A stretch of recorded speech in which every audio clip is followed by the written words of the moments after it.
Olá pessoal, espero que estejam todos bem.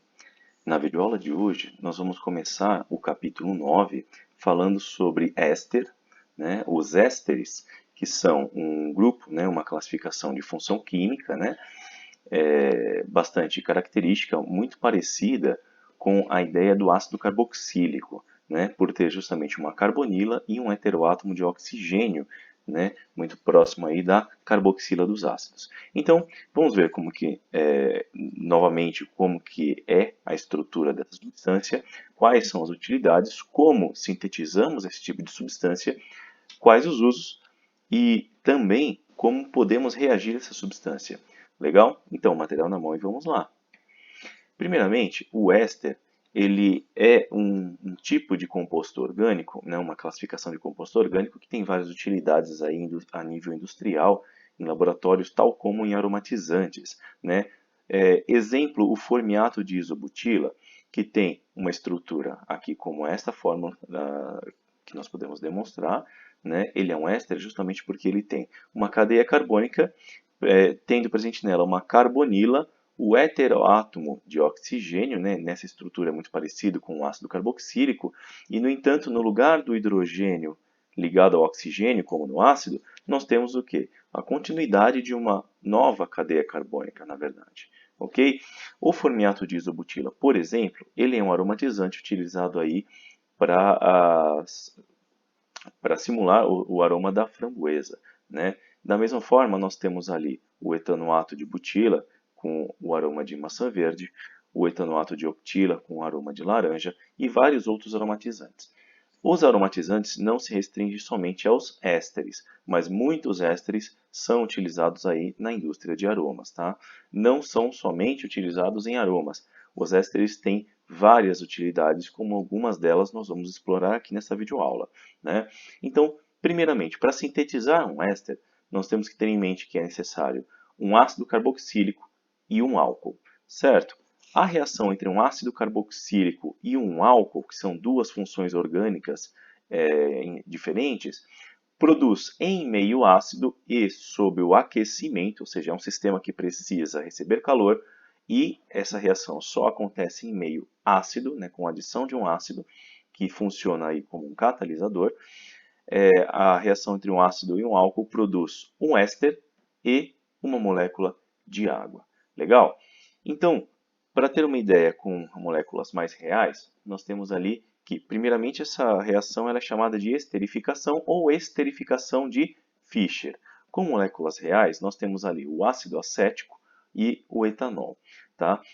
A reação entre ácido acético e etanol em meio ácido, aqui utilizando o ácido clorídrico, produz água e o éster, que é o etanoato de etila. Aqui cabe algumas observações, como por exemplo, o etila, o radical etila, que é a cadeia carbônica contendo dois carbonos, e mais o oxigênio, provém ali do etanol, exatamente, provém da parte do álcool, ou seja, tanto o heteroátomo de oxigênio quanto a continuidade da cadeia carbônica provém do etanol. Já a primeira parte, que contém a carbonila e a primeira parte da cadeia carbônica, essa parte provém do ácido carboxílico. Legal? Isso que é importante observar. No processo, a hidroxila do ácido carboxílico, esse trecho aqui em rosa, e mais o hidrogênio do álcool, eles interagem entre si para formar justamente a molécula de água que é eliminada no processo. Beleza, gente? E o restante das cadeias que sobram se ligam formando o éster. Beleza? Bom, então na prática, a reação de esterificação ou esterificação de Fischer é uma reação entre um ácido carboxílico e um álcool que ocorre em meio ácido que produz éster e água. Beleza? Essa é a definição mais adequada. Com relação aos ésteres, nós temos algumas reações, tal como a reação de saponificação. É uma reação que utiliza um éster para produzir sabão. Que éster que é esse? O éster que nós estamos nos referindo aqui é qualquer molécula de óleo ou gordura, genericamente conhecidos como triacilglicerídeos, certo? E ela tem essa cara aqui.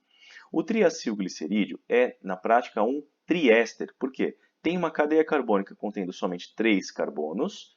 A cada um dos carbonos está ligado o oxigênio como heteroátomo, né, que faz parte ali do grupo carboxila, né, e contendo também mais uma cadeia carbônica. Geralmente esse R é uma definição genérica para uma cadeia carbônica bastante alongada, né? Então, nós temos ali o quê?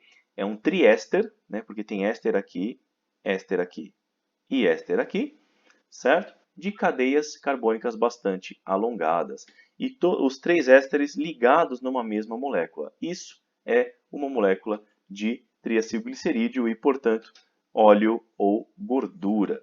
Beleza, gente? Então, reagindo um triacilglicerídeo, ou seja, uma molécula de óleo ou gordura, com uma base inorgânica forte, tal como o hidróxido de sódio, ocorre a formação, então, em meio aquoso, de glicerol, também conhecido como glicerina, e o carboxilato de sódio. O carboxilato é também uma denominação genérica, tá? Porque isso depende da cadeia carbônica que se refere a esse R aqui. Legal? Então, o carboxilato de sódio, que é um produto da reação do triacilglicerídeo com hidróxido de sódio, é, na prática, um sabão. O que é o sabão, então, que nós conhecemos? Todos os tipos de sabão, eles são, na verdade, carboxilatos de algum cátion metálico, ou seja, são sais orgânicos. Na verdade, o que é um sabão? Ele é um sal orgânico, que decorre, então, da reação entre uma molécula de triacilglicerídeo e uma base inorgânica forte. Certo, gente? Então, isso é a reação de saponificação. Cabe observar aqui que essa reação ocorre com o seguinte mecanismo. A hidroxila da base, ela ataca os carbonos do triacilglicerídeo, quebrando a ligação entre carbono e oxigênio exatamente no ponto que nós estamos mostrando aí. Certo? O resultado é a ligação da hidroxila com esses carbonos, tá? E a consequente formação do glicerol ou glicerina. Legal? Os cátions de sódio que sobraram, eles, por sua vez, vão formar ligação iônica com os oxigênios que estarão negativos, já que a sua ligação foi quebrada com o carbono. Certo? Então, esses cátions de sódio se unem por ligação iônica com os átomos de oxigênio desse grupo carboxilato aí, formando, portanto, o sabão. O sabão é, consequentemente, um sal orgânico. Beleza, gente? Bom, com relação ao carboxilato, podemos representá-lo dessa forma, lembrando que esses radicais R são denominações genéricas para cadeias carbônicas bastante grandes. Tá? Então, nós temos ali que esse trecho onde temos a ligação iônica é um trecho relativamente pequeno da molécula. E é esse trecho que, em termos de polaridade, é uma região polar, uma extremidade polar da molécula, que é uma molécula bastante alongada, então só essa extremidade é polar.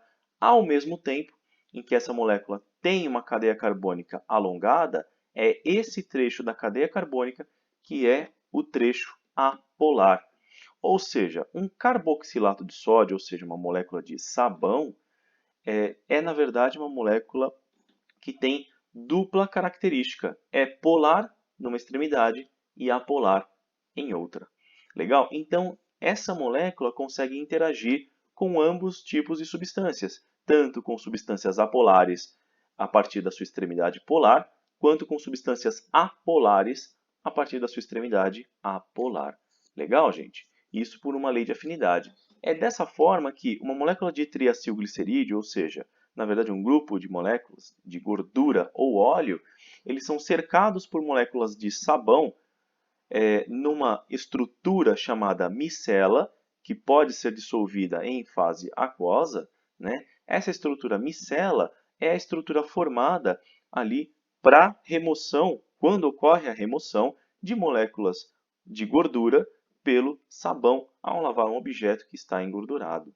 Beleza, gente? Então, é essa estrutura micela que se forma quando ocorre a remoção de gordura ao lavar uma superfície engordurada com sabão e água.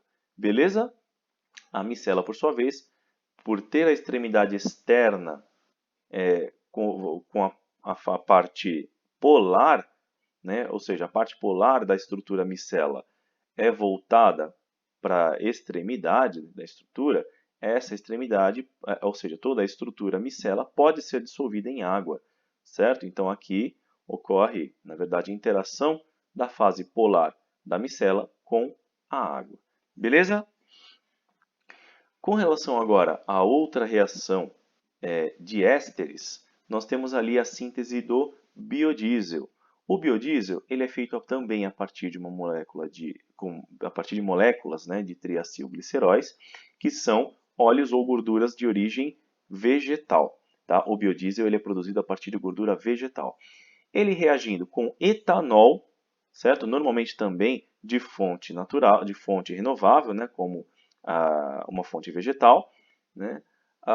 Então, o triacilglicerol reagindo com etanol produz o glicerol também, a glicerina, e o biodiesel. O que é o biodiesel, então? É um éster feito a partir da gordura vegetal e do etanol. Lembrando que nós temos ali esse trecho da cadeia ligado ao heteroátomo de oxigênio, é o trecho que provém do etanol. Aqui, ó, é a cadeia carbônica com somente 2 carbonos. Legal? E o restante provém da gordura vegetal, por um processo muito similar ao que ocorre na saponificação.